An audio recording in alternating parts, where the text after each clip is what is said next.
ಕರ್ನಾಟಕ ಸರ್ಕಾರವು ನಡೆಸಲು ಉದ್ದೇಶಿಸಿ ಆರಂಭಿಸಿರುವ ಸಾಮಾಜಿಕ ಶೈಕ್ಷಣಿಕ ಸಮೀಕ್ಷೆಯನ್ನು ಮುಂದುವರಿಸಬಹುದು ಎಂದ ಕರ್ನಾಟಕ ಹೈಕೋರ್ಟ್ ಗೌಪ್ಯತೆ ಕಾಪಾಡಲು ಆದೇಶ ನೀಡಿತು.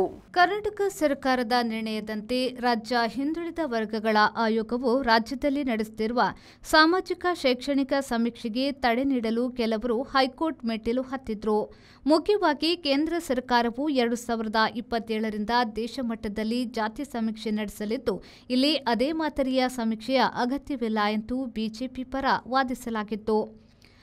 ಮುಖ್ಯವಾಗಿ ಬ್ರಾಹ್ಮಣ ಮಹಾಸಭಾ, ಲಿಂಗಾಯತ, ಒಕ್ಕಲಿಗ ಸಂಘಟನೆಗಳು ಸಾರ್ವಜನಿಕ ಹಿತಾಸಕ್ತಿಯ ಅರ್ಜಿಯನ್ನು ಸಲ್ಲಿಸಿ ಸಮೀಕ್ಷೆಯನ್ನ ವಿರೋಧಿಸಿದವು.